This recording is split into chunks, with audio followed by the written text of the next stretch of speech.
Donc bonjour, merci de cette interview pour la psychiatrie du sommeil. Pourriez-vous vous présenter? Bonjour, je m'appelle Sarah, j'ai 50 ans, je suis divorcée, j'ai deux enfants, j'ai deux professions. Je suis chef de cabine sur long courrier, ce qui signifie que je manage une équipe d'hôtesses et de stewards. Et je suis également orthopédagogue, c'est-à-dire que j'accompagne des personnes, ça peut être des enfants, des adultes ou des seniors, sur les versants cognitifs et exécutifs. C'est-à-dire que ce sont des personnes qui peuvent avoir des difficultés d'apprentissage ou des troubles de l'attention, de la mémoire, etc. Et je les accompagne également sur le versant psychologique, tout ce qui est confiance en soi, estime de soi, assertivité, etc. Mes objectifs dans cette deuxième profession, c'est d'apprendre à connaître le fonctionnement de son cerveau, l'aspect cognitif, l'aspect exécutif, l'aspect émotionnel et psychologique. Donc, bien sûr, j'accompagne les personnes pour qu'elles prennent conscience de leur fonctionnement. Je leur explique qu'à partir de là, on va explorer leur potentiel, tous les atouts qu'elles ont. Et enfin, je leur propose, parce qu'elles viennent avec des problématiques, ces personnes-là, de découvrir et d'utiliser des stratégies afin qu'elles se réalignent et qu'elles se rééquilibrent, qu'elles se retrouvent aussi et qu'elles soient mieux avec elles-mêmes. Voilà pour la partie de la présentation. Merci. Alors, si vous êtes là, c'est aussi parce que vous avez souffert de dépression. Pourriez-vous nous parler de votre vécu de la dépression? Très bien. Alors, au départ, pour moi, la dépression, ça a été vraiment quelque chose physiquement de très douloureux. J'avais des angoisses et des maux de ventre qui étaient vraiment très importants. Ce qui est bien, c'est que j'ai commencé à vomir et vous voyez, je vomissais de la bile. Je vomissais de la bile et je n'arrivais plus à manger. C'est là que j'ai commencé à perdre du poids, beaucoup.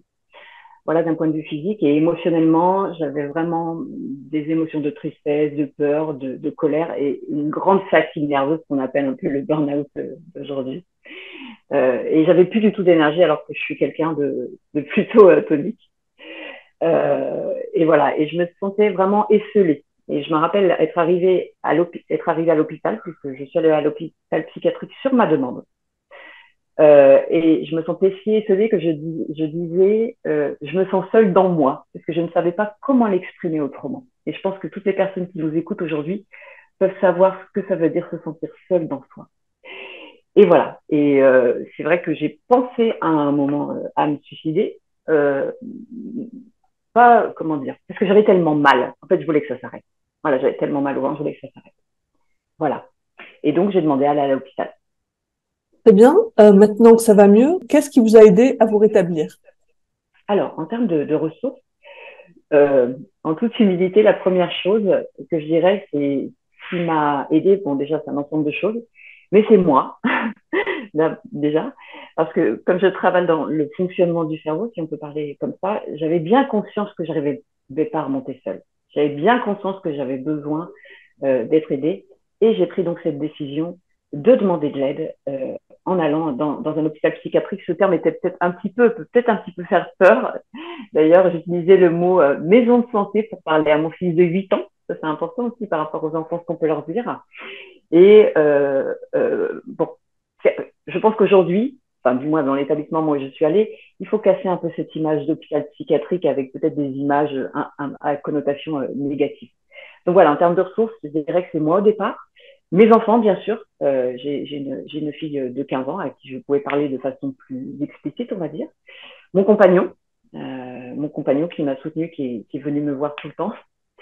Et puis des amis chers, des amis proches, vraiment ceux qui sont là dans toutes les tempêtes, j'ai envie de dire, et qui sont venus me voir à l'hôpital ou que j'ai eu au téléphone. Et puis par la suite, en termes de ressources, j'ai consulté une psychologue spécialisée en EMDR. J'étais un petit peu sur le questionnement par rapport à l'EMDR, bien que je sois quelqu'un de très rationnel. Et c'est mon psychiatre qui est spécialisé dans la dépression qui m'a dit il y a un traumatisme qui n'est pas réglé. Et donc, il m'a dit traumatisme EMDR. Je fais OK, why not, j'y vais. Et donc, j'y suis allée. Et je la vois toujours, d'ailleurs, où on ajuste des choses. Et puis après, en termes de ressources, je me suis administré les propres outils que j'utilise avec les personnes que j'accompagne. Et donc, quand j'ai des petits coups de mou, parce qu'aujourd'hui, pour moi, j'en suis sortie de cette dépression, eh ben, ok, je vais chercher mes petits outils et puis ça me permet toujours d'aller de l'avant. Très Voilà. bien. Comment allez-vous aujourd'hui? Donc aujourd'hui, je vais très très bien. Comme je me disais, je continue à consulter ma psychologue pour continuer à apprendre de moi.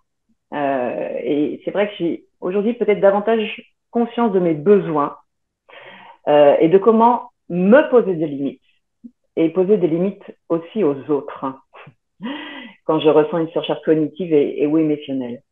Et ce qui me porte aussi, c'est que je ressens une grande satisfaction avec les personnes que j'accompagne. Et le fait d'avoir vécu la dépression, ça me permet d'ajuster mon accompagnement avec certaines personnes qui en présentent les signes. Alors, j'ajoute que lorsque voilà, j'ai des personnes qui sont dépressives et avec des problèmes émotionnels, d'attention, etc., moi, je régule ma partie. Mais c'est évident que pour moi, tout ne fait pas partie de mon job.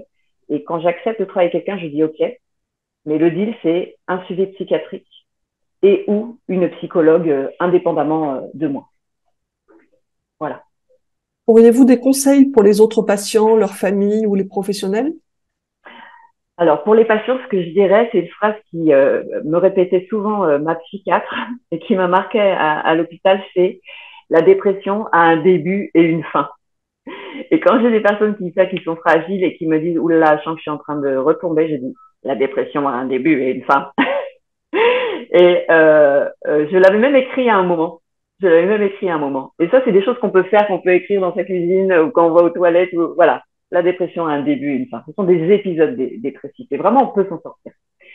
Et pour ça, il est primordial d'accepter que ça prenne du temps. Ça aussi, je l'avais écrit. Il faut du temps. Et la nécessité, mais là aussi, ça dépend de la capacité qu'on a de résilience, de se faire accompagner par un ou plusieurs professionnels. Euh, Ça, c'est des conseils pour les patients. Les conseils aussi d'une manière globale et avec ses proches, c'est pas avoir peur de montrer ses émotions. Peut-être que c'est un peu délicat pour enfin des gens de ma génération, j'ai 50 ans ou des gens peut-être un peu plus âgés. Euh, mais voilà, l'émotion, c'est juste un signal. Elle nous dit, oh là, il y a un truc qui va pas. Ok, il y a un truc qui va pas. Bon, c'est normal. Donc, elle nous met en alerte. Qu'est-ce que je peux faire par rapport à ça? Comment je peux y répondre? Et essayer de ne pas boucler, d'être, ok, je suis triste. Et d'où la nécessité de se faire accompagner. Il faut aussi accepter qu'il y a des jours avec et des jours sans. Parce que même les personnes qui n'ont pas de dépression, c'est pas tous les jours la fête, quoi. Et puis, c'est douloureux. Ouais, une dépression, c'est douloureux. Ça fait mal dans le corps, ça fait mal dans le cœur. Et c'est un passage, en fait. Et je pense que la dépression, quand on en sort, et peut-être même un peu quand on est dedans, à un moment, on va se dire, OK, ça n'est pas arrivé par hasard, ça. Ça n'est pas arrivé ça par hasard et c'est sûrement une opportunité de rabattre les cartes de sa vie et de moduler, si nécessaire, ses besoins et ses priorités. Ça arrive pas comme ça. Voilà pour les patients. Pour les familles et l'entourage proche, l'important c'est d'être présent physiquement aussi. Parce qu'à un moment dans la dépression, on a juste envie d'être dans son lit. D'accord? Et d'entendre des mots bouge-toi, il y a des choses plus graves. Euh, je ne veux pas être vulgaire, mais ça sert à rien. Et il n'y a que ceux qui ont vécu la dépression qui peuvent le savoir.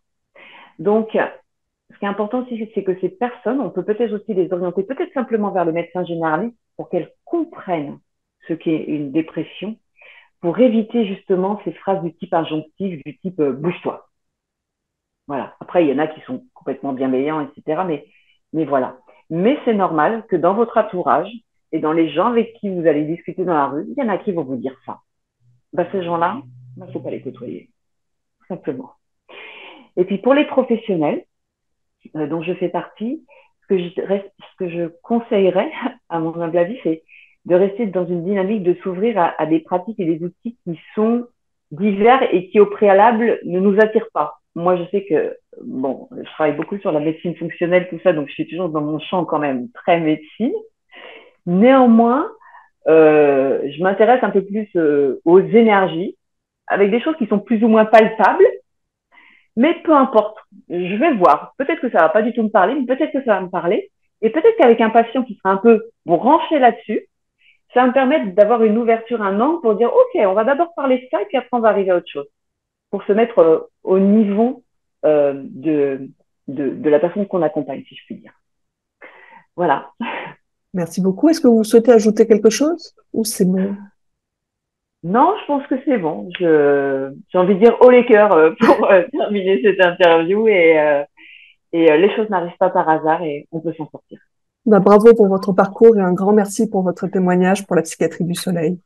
Je vous en prie, c'est un grand plaisir pour moi d'apporter de l'aide à tous ceux qui vivent cette dépression.